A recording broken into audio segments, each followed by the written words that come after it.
Hidden Object Guru here, joined by... The Gun Wrangler. And we're here to talk about... I think it's... Is it safe to call it our favorite TV show? I mean... Now that Counterpart's gone... Now that Counterpart really squiffed its second season and has been cancelled, I think this might be our favorite TV show. Man, I'd call that like a solid... What's a good... Looking for an compare analogy? it to... Do you remember in the 90s, Summer Olympics, there was a Korean athlete who decided to go up with a stress fracture onto the parallel bars? I do remember that. He stuck the landing. And shattered his leg at the same time. And shattered his leg at the same time, compounding it. And Yep. yeah, that was the ending of Counterpart. Oh my god! It's so brutal. Ready up, let's start Kazarine Pass. All right. This is, we go to a Petra style. I don't know if you've played this level before. I've actually been to Petra.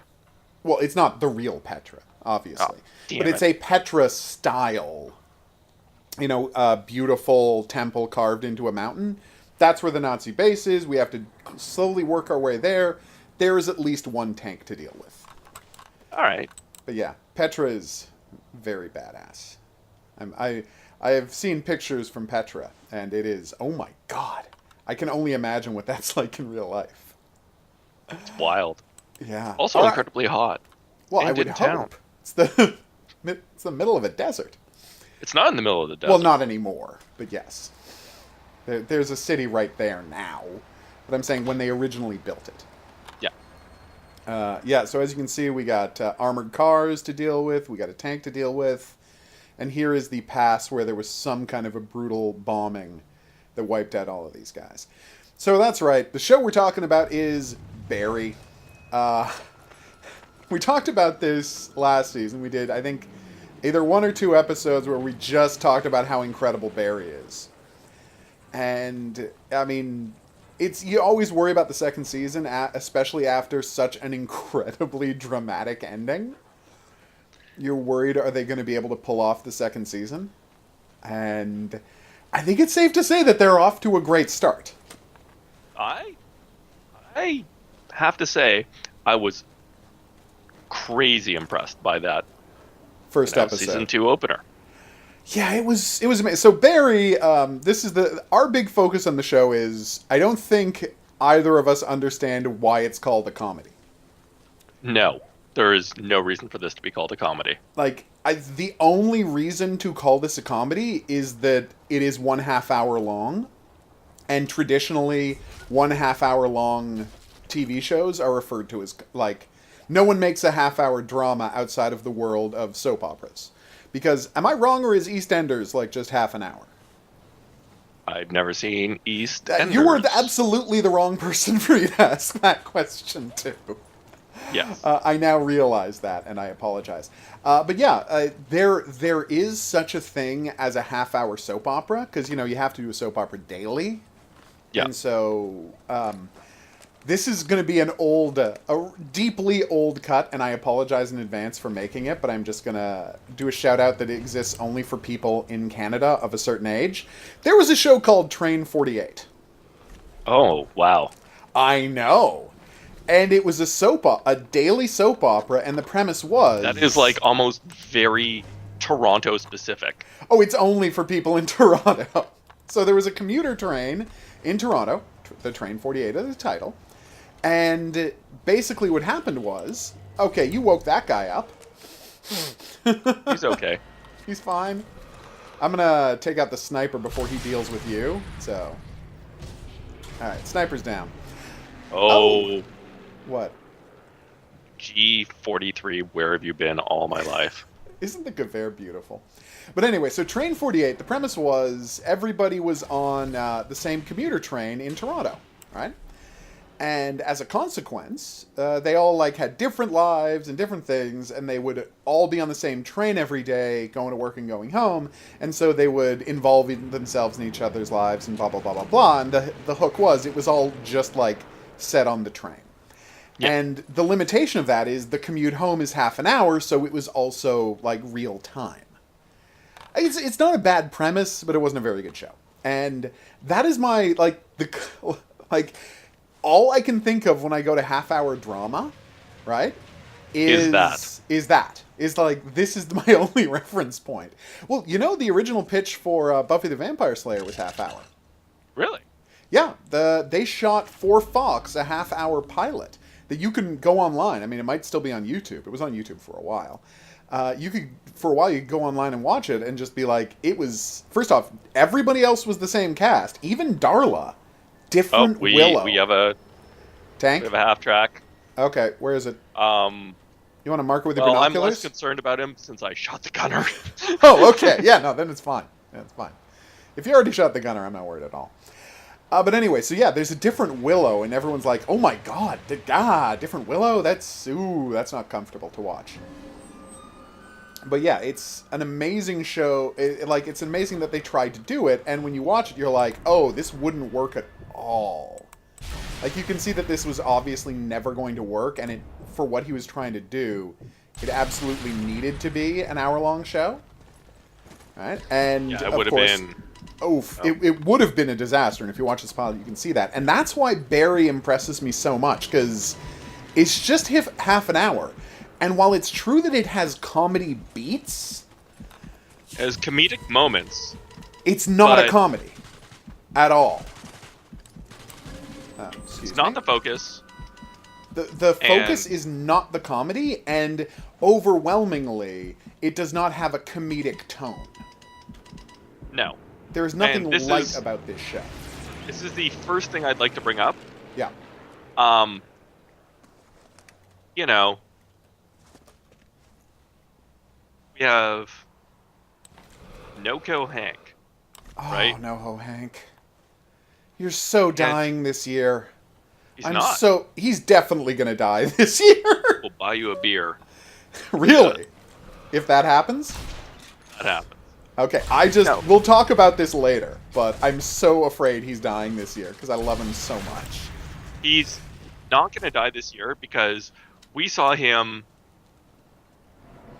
go from one-dimensional to two-dimensional very quickly. Oh, yeah, well, we'll get there. Let's talk about the show a little bit in order, just so we're not jumping around. So it opens with, and I can understand why people would make the comedy connection, because it opens with a scene where the only thing that had to be going through the two guys' heads and the director's head, so like the three of them, Alec Berg and Bill Hader, and I didn't catch the director's name, was, let us do a scene from a Coen Brothers movie. And that is the first thing that happens in this episode.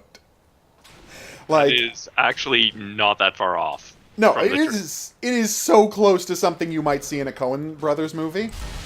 Right? Because you got these guys watching the terrible movie while you were sleeping, and a guy who's coming to murder them and steal something from a safe, right? And they're so distracted arguing about whether or not to pause the movie that the guy doesn't get shot for, 45 seconds?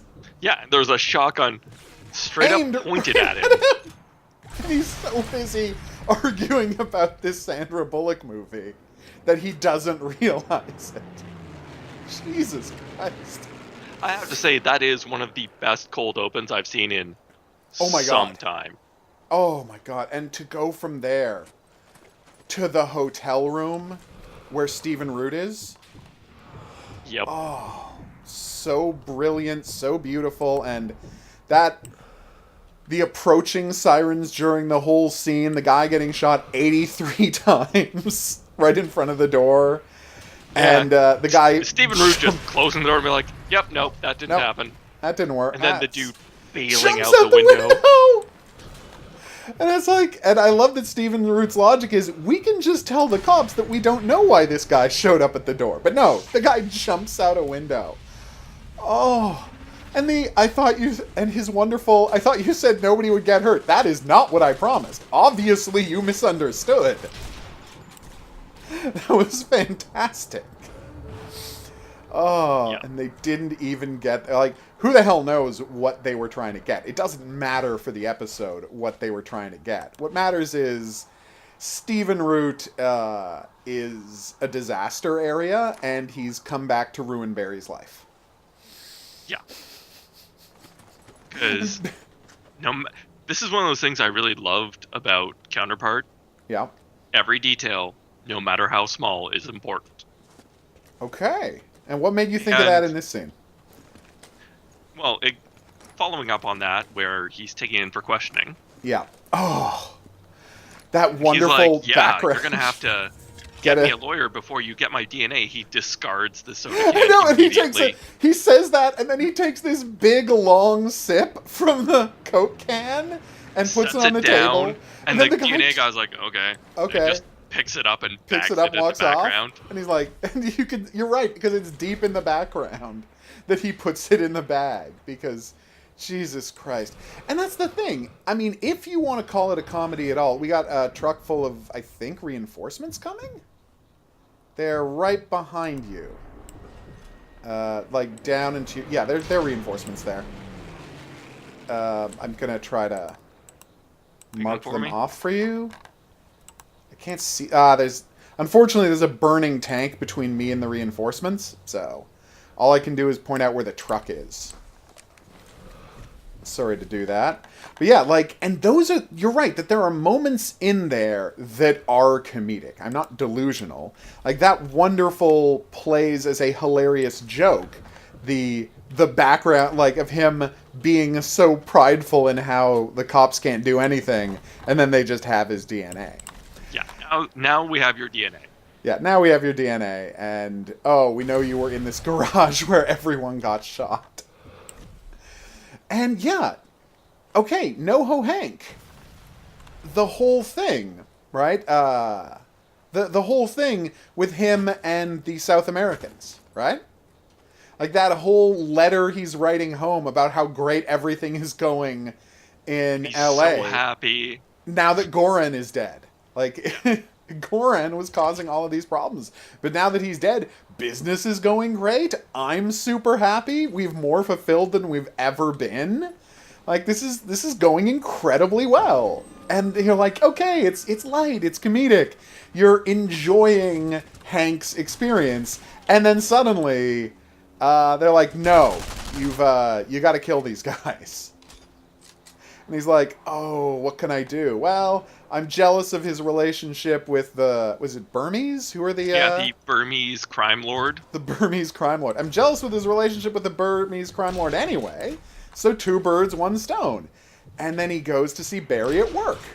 In, again, what should, what they set up to be this comedic moment of him with spray tan and a blonde wig. And a Hawaiian shirt, being like, it's me, Hank. Yeah. Yeah, I know it's you. This is not a good disguise. And I think that's the key of why this isn't a comedy, is they take this overtly comedic moment, and as you say, they dimensionalize it. They take what should be this, they take this hilarious thing, Hank coming to ask Barry for help, and then Barry insulting him and sending him away, and you're like, oh my god, I feel bad for Hank. And I shouldn't, because he's a criminal, and he's trying to ask Barry to murder somebody, but in that moment, I believe I felt sorry for Hank. Well, beyond that, Hank is generally portrayed as this really pathetic character, right? He is. He's a buffoon. All right. But by the end of the episode, you're reminded, oh wait, this guy is a made man in the Chechen Mafia. Exactly. Probably for a reason. Yeah, he's killed people. He was there, he's killed people. He's a bad guy. He's as bad as the rest of them. But I mean, and that's that end scene where you're like, oh my god. Wait a minute. NoHo Hank is actually... Yeah, he's terrifying. And the weird part is, that actor has been playing terrifying characters for a decade. Yeah. That's his whole brand, is playing these terrifying monsters. And that's why it was such an incredible reversal to see him on the first season of Barry as this wonderful, light comedic character. And by the end of this episode, you're like, oh no, he's got some of that. He's got some of that too. He's still that guy. Yeah, he's still that guy. Even with all of this extra texture to him, he's still that guy. And it's horrible. Oh god, he threatens everybody, and that's why I'm worried that Hank's dead later this year, because he threatens everybody in Barry's life. Well, that's the thing. I mean, unfortunately, Barry is still with the blonde. Well, we're going to talk. I mean, she doesn't get a lot to do this week. We're going to talk to her in the coming weeks when we see what she's up to.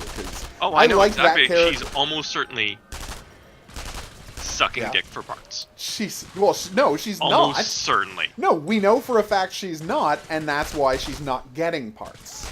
Because we saw that in the first season. It's like, and that's one of the interesting things about her character is she's clearly good at her job. But Despite being good at your job isn't enough. Because you got guys coming on to her, and her being, can't I just do the work? And be good at the work? And there's no place for that in this world. You gotta move up, because we can't start the next plot thing until you join me here at Petra. I'm in some weird tunnels. Oh, yeah, no, there's two different tunnel sets in this map to help you get to good sniping positions. Yeah, there's a tunnel way on the... I'm looking at the map. Yeah, there's a tunnel to the south. Yeah, so get out of that tunnel straight and then turn left and you're straight to me. Yeah, that's Southern Rock. There's two tunnel sets, and then the northern one, there's another tunnel set. So, yeah, it's pretty badass. It's a great map. It's very compact, but there's lots of places to go. Yeah. Oh, God, when I tried to beat this unauthentic. Almost exactly zero sympathy for her. I know you do, and I have a feeling we're going to be debating that all season long. But anyway, like, he's got... Right, so he threatens everything in Barry's life, and in the most thuddingly obvious visual metaphor I've ever seen, after Hank has threatened Barry and said, you've got to do this, and left, right, then literally the camera angle is Barry standing by the car, and 12 feet of space over his head. Like, it is framed. Barry's just standing in the street, but it's framed with Bill Hader, like, you only see the top 3 inches of his torso in his head, and then 12 feet of negative space over his head. Because they're like, yes, he is in over his head. He is definitely in and we want to make that unbelievably visually clear to you. I was so impressed with that. I'm like... This is a show that is not afraid of, like, obvious visual metaphors, and I kind of I respect that about it. So what's our new get the combination for the safe? Fire clue to location of safe. So we have to go get the combination for the safe from the star over there. All right, so let's move over there slowly. There are definitely going to be reinforcements coming as we do. Do you have a landmine? Yes. All right, I don't know where, like, later I assume vehicles are going to show up, so I'm just going to put a landmine on this road next to the guardhouse, and you find another likely place to put a landmine, and, you know, you put it there, and let's just, hopefully we'll be ready when and if some bad guys show up. All right. Oh, watch out, we've got a guy up ahead. We do? Oh, I will hit the dirt. You get ready to murder him. So yeah, like, he is so far in over his head, and I love that. So, here's another example of the show using both comedy and drama simultaneously. All of the people in Barry's acting class are ridiculous oafs who are never going to make anything out of themselves.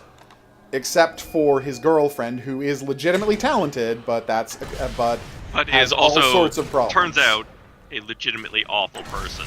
Yeah, she's not a great person, but she is talented, and it's weird because she can't make it work for any number of reasons, which they're gonna explore more with that character.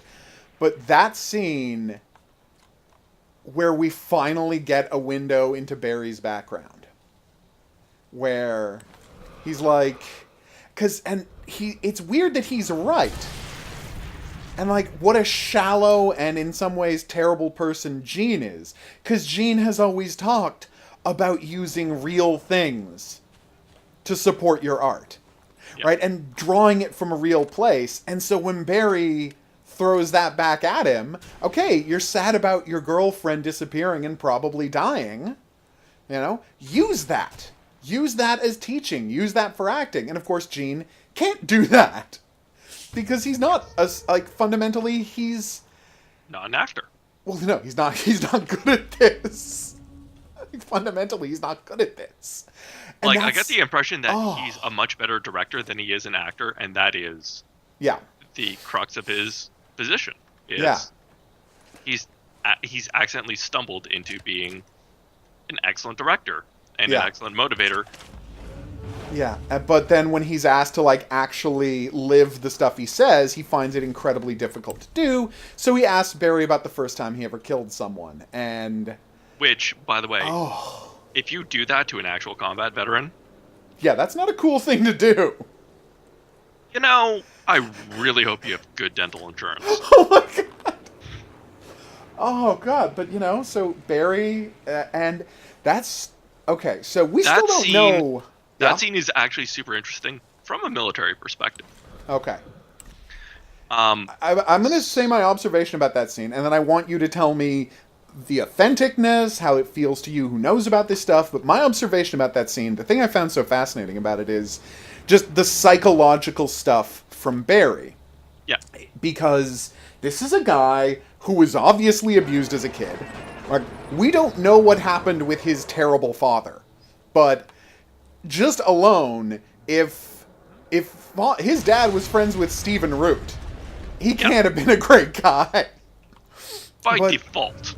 By default. Oh no, Brower got blown up. All right, this is the part where we have to take out the tank. Do you still have that landmine? Yeah, I still have that maybe landmine. Maybe put it right there. Yeah, maybe put right it right here. around there. And hopefully the tank will come down that way. Yeah, no, it's coming. So I need to hustle my ass out of there. All right. So hopefully it hits the landmine, breaks a tread, and then we can figure out how to deal with it later. So, right, you know his father had to cause problems for Barry and Barry's life because he's friends with Stephen Root. And Barry, we see, was a pathologically shy guy. All right, watching. What was everything? Oh, yeah, treads are gone. Treads are gone. I'm going to try and tag it with binoculars so we can see the... I'd have tagged it with binoculars so we can see the weak points. You sneak up behind it. Oh, wow. He's shooting me point blank with that cannon. That was interesting. I did not know he could do that. Okay, now he's... Ah! Ow. Okay. Yeah, maybe sneak up behind him and shoot not at the... I was trying to shoot at the driver's vent cover. It didn't go well. I shot the commander, but now I'm bleeding out. Nice! Oh, the commander was peeking out? Yeah, so I shot him. Nice. Alright, so... we gotta figure out where to shoot that thing, but let's get a little further away from it. Yeah. Anyway, so, like, he was pathologically shy and quiet when he was in the army. Right? Even now, he's kind of pathologically... Oh, no, he is. Yeah. I mean, but I'm saying even when he was in the army, like, he was pathologically shy. He seems like the kind of guy who joined the army to get away from something. Right? I have a really hard time arguing that. Because, I mean... Damn it! Oh, if you could help me, that would be great. Me and my co-author actually commented that of the military stereotypes on Barry, all of them are dead on. Really? Like, you've got the water dog, who was technically a Marine, but he did only, water conditioning and rehydration. And it was the biggest hog in human history. Oh God, his love and his love of excitement murder friend. Exactly, and I've met people myself like excitement murder friend, as I said. Yeah, when we were talking about that character. Like, guys you've met. You're not friends with guys like that, but you know guys like that. I knew guys like that. Knew guys like that. And then I, became an adult. And what's interesting, right? When you, whoa! Oh, watching the tiger blow up made me so happy. But anyway, right? So overcome the temple defenders. Okay, so the guys are back defending the temple. We got to execute all of them, and then we've got to get back in there and open the safe. And what fascinates me about that scene, right, is you got this guy who is pathologically shy, who's quiet, and then he gets all of this adulation for killing people, right? He gets all of this adulation for killing people. Here's the thing. It's a questionable shoot. That's what I was going to say. Like, is my takeaway as someone who knows nothing about this stuff is, at that range, 700 meters, no orders, he has no idea who he's shooting at, right? Well, here's the thing. For example, in the Battle of Fallujah, yeah, if you pulled out a cell phone, binoculars, or a walkie-talkie, you were a fair shot. Jesus. Because that's how the insurgents were coordinating their mortar fire. Of course, yeah. But also plenty of civilians have every reason to be talking on cell phones. Yes, I know, but not so much with the binoculars. No, not binoculars. You're absolutely right. But it's like, we don't hear anything about what those guys are doing. It's just literally, there is a guy on the side of a mountain 700 meters out. So, the better part of a kilometer out. It is just a guy in a field. That is actually fairly typical distances in Afghanistan. Okay. Really? So it's not crazy to be shooting from there. No. I just shot the driver of the half-track. Nice. Which is why they actually brought back the M14 as the, what's it called? What, the standard sniping weapon, or? Not even a standard sniping weapon. They gave it to, designated marksman. Because they started putting designated marksmen back in, units. Oh, because of how long all of these sight lines were. Bingo. And, 5.56 can't reach out and touch someone at those distances. So you need these 7.62 M14s. One, yeah. Ah, okay. See, I had no idea about that. I didn't know that kind of rifle sniping he was doing is accurate too. Well, of course, I mean, with this show, it makes sense that they're going to get the stuff right. That's the show's whole thing with his character. I'm sure these guys are doing the research. So yeah, and then he immediately, and the reason that I'm like, I don't think this was a good shooting is because the guy gets shot and he falls over and two guys come over to check on him. They don't run for cover or get behind rocks. They come over to check on him. And Barry shoots both of them as well. See, that goes again both ways because in, let's say, Kirkuk, in about 2006, what enemy combatants would do because they just didn't have the arms available. When one of their guys got shot, they had 3 guys on deck. 2 to drag him back, and 1 to pick up the fallen weapon. Jesus. God, no wonder that was such a confusing mess of a war. Well, yeah, because, you can't shoot the people trying to render aid. That's a war crime. Yeah, of course. The guy who picks up the rifle, fair game. Wow. Yep. Although now, hearing that, now I understand that collateral murder video a lot better. Yeah. Because, that's why the helicopter pilot lies and says they're trying to pick up guns, so that he can get a go to start shooting them. Yeah. Wow. Oh, now I understand that. Damn, that makes so much more sense. Wow. Yeah. All right. I had no idea that was the rule of engagement. Well, what would happen. That makes that scene all the more... And so now, you've got this character. Now I understand the mechanics of it so much better, and I'm like, oof. But now you totally get, how this warps Barry. He shoots these people. He has no idea who they are. He hasn't been told to shoot them. Right? There's no... There's no, like, reason for this to happen, but no, he does it. There's a standing rule of engagement. Yeah. And he is ordered, right? And everybody cheers him. He's not ordered, though. No, I'm not saying he's ordered. I'm saying he's not ordered, and everybody cheers him for doing this. See? Check it out. It's the Rata. Wow. Yeah, there's actually a Rata in the game. You don't see it in action, but that is in the game. That's still pretty awesome. You get to climb around on the land battleship later. It's a weapon to surpass Metal Gear. Yeah, that's a dumb idea. Oh no, it's a terrible idea. Like, this couldn't have worked the advent anywhere. of air power. Oh yeah, of course. It's a sitting duck. It's basically just a target for bombers. Yeah. Like that. Oh, sniper duel. We got a sniper duel. A lot of these levels either end or start with sniper duels. Or sometimes both. But anyways, given that you now know the rules of engagement, like, it adds a layer of complexity to the scene. Absolutely. Like, because you get the hints of that, right? You get the hints that this isn't something they're supposed to be doing, and you see, oh my god, what and the now other it's all actors. gray area, because you don't know whether these guys have, like, mortars set up across the way. Because you can hit that tower from that range. That's the thing. Like, with a mortar, they could be a sitting duck, because they're on top of a mountain in an open-topped little sandbanks forward operating base, or whatever. No, forward operating base is the thing. What do you call the little dugout that they're in? Like an OP. Thank you. Observation post. That's an observation post. And that thing's, there's a friggin' tarp on top of it. Like, a well-sighted mortar could kill all of them. Any kind of mortar. Yeah, it would kill all of them instantaneously. And so, are these guys sighting for a mortar, or are they farmers?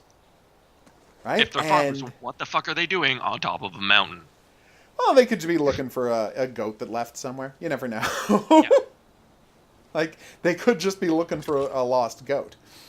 But that's the thing. Like, there's no way to tell in this horrible situation. And so, yeah, it's this one big gray area, and all Barry takes away from it is this incredible approval for killing somebody. Right? He is feeling loved for the first time in his life. Yeah, pretty much the only sense of accomplishment or self-worth that he he's has ever had. Yes, and now, this moment. And you're like, oh, now I understand how Stephen Root got to him. You know? Like, now you totally get how Stephen Root got to him and how Stephen Root manipulated him. Oh, it's such a beautiful scene. This was something, I could talk about this for like an hour. Because it's such a brilliant scene. Yeah, and the fact that there's nothing on his face and nothing in his eyes when he, after shooting the first guy and the two guys run up, he just chambers a new round and shoots, chambers a new round and shoots. Yeah, he's perfectly fine with it. Yeah, and totally fine with it. And doing what is, quite frankly, a questionable shoot. Yeah, and then he's getting the validated approval by everyone he's been trying to get the respect of for some time now. Yeah. He gets this immediate validation, and it's like, of course, this is the pivotal moment for who he turns into. And at the same time, and this is the thing where it is basically comedic, but it just adds to the tragedy of the scene. You have the terrible actors doing a terrible dramatic version of his experience. Well, it's that sort of thing. I believe there's a lot of nuance to, the feelings of killing that. Of course. It's going to be tough for any, civvy to internalize. Understand. Yeah, and I mean to empathize with, to internalize. Like, it's not easy to get your head around it. Yeah. Oh, the tank disappears after you blow it up. That makes me sad. Oh no. Okay, Sarah. But it's like that moment, though. Like, just that moment where the guy is weeping on the ground. Yep. Like, the immediate counterpoint of him weeping on the ground and Barry's actual flashback to everyone gathered around cheering him. my god. It was brilliant. It's brilliant. It's brilliant. And if this is the first episode of the season, I can only imagine where this thing is going. Like I said, I hope we get to keep NoHo Hank around, but after that scene, because right after this is when he walks out and he has the conversation with Hank. And because Hank's the boss now. You know? Deerfield! This is my favorite mission in the game. Okay. Well, this is one of those things. I really like the detail in the show because, like, whenever you see NoHo Hank and he's like partially shirtless, you look at his tattoos, and anyone who knows Russian mobster tattoos will go, "Oh, this guy's a made man." Yeah, he's killed people. He's spent time in prison. He's the real deal. You don't get those tattoos otherwise. Yeah. Do not pretend he is anything but a vor. Yeah. He might seem buffoonish on the surface. Yeah. Well, because he loves LA culture so much. Yeah, he's fetishized it. Yeah. And in a way that none of the other, like, he's gotten into the new age LA vibe and he loves it out here. And honestly, had he not grown up in Chechnya, in this world of murder, he could have been a fine person, I'm sure. He could have been a great LA phony. But the problem is, that's not where he's from. True. Yeah, but you're right. Like, there's that clue there every time. It's like, yeah, he looks ridiculous, but never forget that he's the real deal. Yeah. And that's what the actor brings in that last scene. And that's why I think there's got to be a final reckoning between those characters this season. And I would love it. I would love it if he stays around forever because I adore that character. Yeah. I'm just worried. For me, I'm looking at it.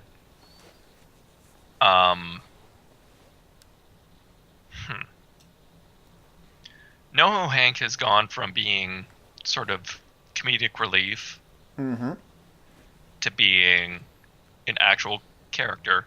Yep. And you kind of need that reminder. Okay. That, yeah, he is in fact a made man. Yeah, he was Goran's second in command. Yeah. And he didn't get there just because he's good at, like, making the coffee. Yeah. Yeah. And making the coffee. He was always bringing people the coffee and the tea. Yeah. He's very customer service oriented and all that. Yeah. But, oh my god, what did he think it was a Blu-ray of? That they were sending him? Riverdance! Jesus Christ! And again, I hope this actor gets nominated for supporting in a comedy this year. Because the look on his face when he's like, he thinks it's his Riverdance Blu-ray, and he opens up and a bullet drops out. And this is an excellent callback to, like, the thing from the first season. Yeah. I know. Where it's like, we send them a bullet so they know it's coming. It's like, isn't it better to just kill them? No, you gotta send a bullet to warn them that you're gonna kill them. The psychological thing. Oh, God, that's so beautiful. Oh, poor Hank. You're in a... nobody is better. It's just like, we're like yin and yang. Nobody's better at stealing than them, and no one's better at distributing than us. So I don't know why we weren't always working together. Jesus Christ. It's amazing. So yeah, I think we can say that Barry has a second season opener that is every bit as strong as its pilot was. Definitely. And they're heading someplace. I feel like they're heading someplace great. I don't know exactly where it's going to be yet, but I feel like they're heading someplace great, and I can't wait to see them get there because it's fantastic. Good. It's so good. So, what other? Let's go back. We'll do this whole mission next time we're together. Let's load up a not co-op. Let's as we talk about some other minor things that are happening. I'm trying to look for. Oh, I'm still in campaign. I'm going to invite you to a survival challenge. Oh, not an Overwatch? No. Overwatch is a whole mission that would take us forever. Okay. So we'll just do and we'll talk about some other stuff that is soon coming up as we do a little shooting. And obviously I am going to switch, since there's a lot of people to shoot, I am going to switch to a semi-automatic rifle. I'm not a crazy person. All right, so I've invited you. Let me know when you're here. Yeah, it's interesting because I don't know where it's going, but I 100% trust them. And you might say, well, you 100% trusted Counterpart, and you saw where that went. And I'm like, yeah, but you know what? We both did. I'm willing to be, you know... I am willing to be disappointed. I am willing to go through this again because that's how great Barry is, and it's how great, whatchamacallit was. Yeah, Counterpart was. It was. That's how strong that first season was. Until it wasn't. Yeah, and hopefully Barry doesn't hit that point this year. Although, I don't know that it can. And oh my god, just like. The tragedy of her figuring out, of her partner, the cop's partner, just figuring out the same thing she did a couple of weeks later. You know? He needed the one extra clue. Because that's the thing. They had all of the information to put together that it was Barry. But she got the one extra clue when she hears the story about Barry being a murderer for the mob. No, not a murderer. For, being a guy who, well, yeah. Not the mob, for Stephen Root, you know? Yeah. When she hears about the monologue, she's able to put it together. So, there's 2 points to cover. Let's try and get... Oh, there's 3 points to cover? Ooh. No, those are spawn points. Spawn points? Jesus, okay. Well, I'm going to go get away from the spawn point, then. Get ready to shoot some dudes. But yeah, it's a very exciting opening, and I can't wait to see what they do next. And luckily, we don't have to wait, because... it's on every single Sunday. So, you have some other news-ish? Some other stuff is happening? Well, the greatest game in RPG history... Okay. ...is getting a sequel. You were, of course, talking about Vampire the Masquerade Bloodlines. And I'm already dead, because I shot him in the head, don't worry. In the spine. If I had shot him a second earlier, you would have been fine, but no, I waited too long, and that's on me. So yeah, it's a new game, Vampire the Masquerade Bloodlines. I'm very excited. I have not read anything about it. Have you watched the videos? Have you read the articles? I have. There's some deeply concerning words coming out of Chris Avalone's mouth. However, at the same time, they have... they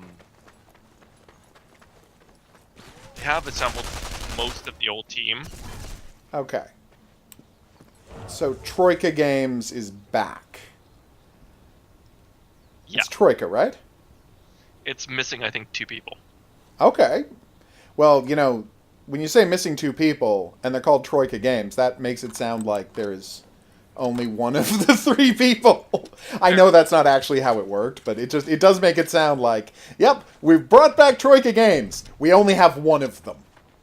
No, I know that's not what Troika meant, but still. 3 of the 5 who that's wrote pretty good. the game. Okay, that's... I heard some awful social justice-y communist things coming out of their mouths. So it looks like I'm going to be on board for this. Yeah, you're going to be on board for this. I'm going to be on board for this, and society will be improved by this, but you know, right-wing jerks like yourself might be a little concerned. Well, you can't make fun of yourself. Yeah, exactly. Like we want multi-kills? They're not getting any multi-kills. I can line up people to get shot 2 people with 1 bullet, and I have to do it 3 times for the bonus? Yeah, that's just not happening. Oh, take that, you jerk. Ooh, lung shot. That's nasty. But other than the content stuff that you're worried about, like what kind of stuff can we expect from the game? Like, what are they announcing? They haven't announced hardly anything. They've been kind of focused on just rebuilding the brand after so long away from it, to be honest. God, and yeah. White Wolf has been years? Repeatedly gutted. That's true. It's like... I'm not talking like, oh, hey, yeah, White Wolf Games has had some minor issues with keeping staff, it's no. No, they have had a 100% turnover over and over again. Yeah. So yeah, like that's problematic. I get that that's problematic, and I hope like the old guard of White Wolf was already kind of desiccated. Decimated. Now, like they have had all of their point. Oh, okay. There's nothing left of them. I gotcha. It's interesting. I hope that doesn't affect the development too much. I mean, honestly, they already fired their CEO twice in 2 years. Okay, that's pretty bad. Like, and you hope that like that kind of turnover at the company where the IP originated doesn't affect the game too much. But honestly, there's no way to tell. Yeah. What kind of an effect that's going to have. I guess what matters is, do the remnants of Troika Games, do they understand the product, right? And do they know what they're doing? Understand the product such as it was in 2006, which was a good time for It was. Yeah, it really was. I mean, I hope it's great. Do they have, how long... It's been announced. How far are they into the production? Are they letting us know? They have not. Okay. They have not let us know how far they are into production, so hopefully it's moving along nicely. Like, hopefully we can expect some news next year. Well, by that same token, we also... We have news of... Yeah. Of... what? You know, it's with a reputable publisher. Yeah. Oh yeah, who is publishing it? Paradox. Paradox is published. I love Paradox. They put a lot of super weird games out. Like, that's their whole thing. Super weird games. They put out, am I crazy, or did they put out The Surge? No, that might be Focus Home Interactive. That might be Focus Home Interactive. You're thinking Focus. Yeah, I'm thinking of Focus. Sorry. But yeah, no, Paradox does a lot of good work. I get a lot of my RPGs from Paradox. Stellaris. Yeah. They put out weird strategy games. They put out weird RPGs. They do good work. Right? So that is good. They back a winner. They actually back Battletech. Yes. Oh, and thank God for that. Yeah. I found it weird that, I mean, are we passing the age where this is a thing? I found it weird that Vampire the Masquerade was just like, no, we're just putting out the game. We're not doing a Kickstarter. Because that's the kind of thing where it's like... they needed a Kickstarter because... You feel like someone could have done a Kickstarter for this. But these days with... crawling up on you. Oh, no. Well, one of the weird parts about Kickstarters, right, is especially these days... I just can't hit that guy at all. Thank you! Basically, the Kickstarter exists not to get enough money to make the game, but to prove to a publisher that there is enough interest out there to justify putting out the game. Yeah. And then I shot a medic in the head. Oh, don't feel great about myself. But the medic was curing the Panzerschreck guy, and I didn't want to get Panzerschrecked. So, it had to be done. Yeah, and it's like, I think with Vampire the Masquerade Bloodlines, you don't need that kind of assurance that there's a fan base out there. Yeah. Oof. What you do need is assurance that they've unfucked themselves.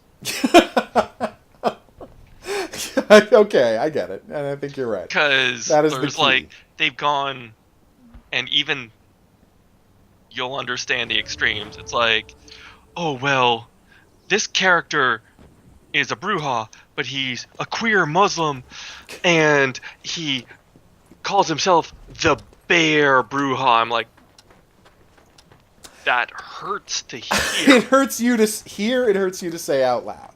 Yes. I get it, okay? And we'll see how it plays out. Like, I have to imagine that some of that is just they have to oversell this stuff for marketing purposes, like, because they're trying to, show what's out there. I mean, it's still a game about vampire clans battling each other, presumably in New Orleans. No, it's in Seattle. Oh, it's in Seattle? Okay. I just assumed it was going to be New Orleans. But it's still going to be better setting, to be honest. It generally is for vampires. No, but I mean, come on. It's going to be an open world vampire RPG. I have every reason to believe that it's going to be something else. So, and also they announced the new Borderlands. Borderlands 3, and it's coming out exclusively on the Epic Games Store. God, they got that unlimited Chinese money, don't they? They have so much money they don't know what to do with it. Yep. I mean, I'm never going to play Fortnite, don't get me wrong. Like, I have no interest in ever touching the game Fortnite, but it's letting them do some interesting things. It is. Like, all of those 8-year-olds spending $75 a month on skins and hats, it's letting them publish some really interesting stuff. Yep. And I'm kind of excited to see where it goes. I mean... Oh no, there's a truck! It's tearing me up, man. Well, I mean, I'm not one to talk about, not relying on Steam. I have a thousands of games Steam library, right? But yeah, it's not such a hassle to install the Epic Games Store on my computer. Although I recently found out that they don't have a shopping cart, which is a little crazy. For me, my issue is more the idea of exclusivity. It's weird. 4 guys stacked up. I just shot one in the butt. Oh, I thought you were going to tell me the bullet went through all of them, like Indiana Jones. No, I got the guy who was cranking off rounds at you, though. Thank you. I have no idea where the last guy is. There's 2 of them. I think he's shooting at me. I'm seeing ricochets. Oh, they're coming up the stairs at me. Okay, well, I got him. There's one guy in the building, and I've got to block him down. I got him. We're good. So yeah, it's Epic Games Store exclusive. I see why. Like, the whole point of PC games is that you're supposed to be able to play a PC game, like whatever game. It's the whole point of not having a console. Yes. Of course, I mean, the main difference is that you don't have to pay money to get on the Epic Games Store. Right? So that is, in order to, I understand why developers are doing it, because Steam is like, we get 30% of your sales money, and Epic's like, we get 5% of your sales money, or something crazy like that. Yeah. So it's like, I get why developers are doing these year-long exclusives, and there's no buy-in for the players, but it does bode an unfortunate future, where in the same way that if we want to watch all of our TV shows, we have to subscribe to 8 different streaming services. Oh my god. Well, I mean, we can give up CBS All Access now that Star Trek is Star Trek, so that's good. Well, but people are trying to say that at the end of this Red Angel plotline, they're going to try fold and it together with original Star Trek. Yeah, that is what I heard. Splice everything together. Well, we're gonna see what happens. We're gonna see how that plays out. I'm not saying we're not gonna check in on the final episode. We will not see. Well, you're right, but I'm saying we're going to hear from people. Yes. We are definitely going to hear from people. We're going to consult some experts instead of doing it ourselves, because we can't. We just can't. We can't emotionally take this. The damage is done. Oh God, is it ever? So yeah, I mean, I'm excited about there being a new Borderlands game. I think, I hope that this is, and I know that I am in the minority here for what I'm about to say, but I hope this is the one where they finally balance so it's playable by a single person. This game has, if there's one thing that is always true about Borderlands games, it is that they are completely garbage at balancing their game for anything but a multiplayer, hopefully 4-player experience. And that's just something they're not good at. And hopefully this is the time they finally get it right, because I like those games, but I don't have, the wherewithal to get myself 3 people to play it with simultaneously all the time. Grenade. I see it. Oh, that hurt. I can't believe. Wearing it. Yeah, that was bad. That was really bad. Oh, that hurts so much. Where the hell are these guys? Anyway, so yeah, like, hopefully this is the Borderland game that I finally wanted it to be. Oh my god, what is happening to me? We need to get off this rooftop. Yeah, let's get off the roof right now. Well, embarrassingly, I tried to get off the roof, and I failed. You're not dead. Oh, no, you're not. You're fine. No. So yeah, no, I'm almost dead. Because... You're not in... There's like 5 guys on the ground floor just heaving grenades up there. Yeah. Oh, there they are. Alright. I'm gonna machine this guy to death, hopefully. What's that? Instead, you decided to start shooting a window... Sorry, a window shutter? Okay. That was a change. This is the least accurate gun in the world. That's keeping his head down. I like that message. So yeah, there's all the reason to be... Like, we have every reason to be excited about a new Borderlands game. But, you know... I've had such issues with the franchise in the past. I only hope that this is the one that finally some of it gets has to be the game pretty I want it mixed, to be. But, well, they have those frigging... And I know that I'm maybe alone in complaining about this, but they have those frigging MMORPG-style bosses, where it's like the boss is just a ridiculous bullet sponge that you have to shoot for 25 minutes if you don't have 4 people constantly pouring fire onto it. Yeah. I hope they segue out of that, because that has always pissed me off. And it's like, guys, how hard is it to do a... Let's do a check to see how many people are playing this game. Okay, here's what the boss's health is for the different difficulties levels / how many people are playing the game. Like, is that really so hard to do? Yeah, that should be math. I feel like that's not difficult math for them to do, but they're, for some reason, reticent to do it. But anyway, I am excited, and that's coming next year as well, right? Yes. Okay, so fingers crossed it lives up to my dream of being the Borderlands game I've always wanted, because I love the setting, I love the writing, I love the gunplay. I mean, I hate loot-based shooters, so that tells you how great... loot-based shooters, because, right. I mean, me and K-Real actually played Borderlands for an extended period online together, and it was a blast. But it was just the little amount of time I've played with the people online, it's a really fun game. But my personal thing is, and this is why I don't play online games for the most part, is if I want a gun, like if I want a specific gun, I will, give me in-game points or give me in-game crafting items and let me get that specific gun. But the idea that every single gun you get, right, has randomized stats, and you have to figure out which gun is right for which situation. It's like, oh, am I going to need this gun? And then you end up with an inventory with 55 guns in it that you have to spend 10 minutes sorting through at the end of every mission. I'm like, See, no. This is not something I do. Oh, okay. I'm like, maximum 3 guns. Yeah, but what I'm saying is, like, you just pick up the guns as you go, and then you have to sort through the guns to figure out, oh, is this better than the gun I'm using? Is this the gun I want? Blah, blah, blah, blah, blah. And so you end up with this situation where, oh, damn, that guy got shot in the face. Right? You end up with this ridiculous situation where you have, like, you spend minutes and minutes and minutes after every mission figuring out what to keep, what to sell, blah, blah, blah, blah, blah. Yeah. The way to do this is Monster Hunter. There are tracks of guns, there are tracks of equipment. They all have they all play a different way, they all have a specific purpose, right? And then what you do is you earn cash and you find resources playing the levels, and you use that to buy just the guns you want.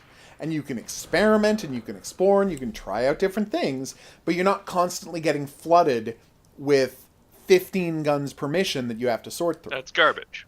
Yeah, it's a garbage system, and so many games... And the thing is, online games do it, like, to keep you having to go to the store and blah, blah, blah. This is tradition from, going back to Diablo. Exactly. Thank you. That's where it started. I was trying to remember, where did that start? And you're right, it's Diablo. And it frustrates the hell out of me. And I'm like, guys, this... Uh-oh, there's a truck incoming. I'm going to try and shoot the driver if it doesn't stop. It stopped, so there's literally a branch between me and the driver. People putting all kinds of holes in me. Yeah, I'm getting shot pretty brutally, too. Oh. No, I'm full of holes. I'm actually directly behind you. Full of holes. Nice. I will come and help you. There's a guy directly to your right. You need to kill him, or... Where is he? I do not see this guy. That's weird. Anyway, so yeah, like, Diablo, you're right, is where the stuff started. And it has become, like, a mainstay of MMORPGs. Yeah. Oh, that armored car is nasty. I'm going to try and heal you, but this might be it for us. Yep. I got to kill this guy before I can save you. Oh, where'd he go? Did you get him? Yeah, I got him. Nice work. All right, I caught his buddy. All right, I got you. We're live. Okay, again. But yeah, like, it's... I hate that. I hate, and I know this is a weird thing to focus on hating, I really hate the amount of damage you do popping up as a dot over people's heads. Like, I hate seeing numbers fly over people's heads as you shoot them. I hate that mechanic. And there are so many games that it's like, even outside of the world of multiplayer online games, that have decided that's what we're going to do. We're going to show we're going to show over the head of people how much damage you're doing as you hit them. I'm like, if you absolutely have to institute a health bar, institute a health bar. There's situations where I've actually preferred instituting a health bar, but this whole numbers flying up, it just looks ridiculous. I think that's for, like, the hardcore min-max crowd. Exactly, like the people who are trying to absolutely figure out what is the best possible DPS I can get on this thing. Like, I understand those people. I don't like the way they play games, and I don't like the way games... Damn it! Oh, if he had stayed there another second, I would have been able to shoot his, little tag? Gas tank. But no, they got me. They got me badly. So yeah, there's stuff to be excited about. Barry's going to be great. We have every reason to believe that Vampire the Masquerade hopefully is going to be amazing, but we'll see. Definitely, I'm hoping for the best. It's just... you're hoping for the best. There's stuff you're worried about. And I think we can trust that... the Tick. That the Tick is going to be amazing when it comes back this weekend. Because that was also an amazing first season of television. Totally satisfying from beginning to end. Are we going to figure out the mystery of the Tick and Arthur's connection this year? Or are they going to keep us waiting on that? I don't know, but I'm excited to find out. Me too. Yeah. All right, so we're going to wrap up here. Do you have a quiz for us? Are we looking for a specific... no, you can just quiz them up. Or setting. Oh, because it's not like you can really do a quiz about Barry. No. And that's what we spent the whole day talking about. So let's get us a Vampire the Masquerade quiz question.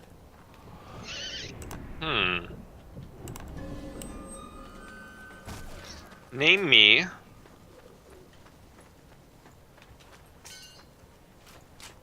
3 members of the Anarchs in LA.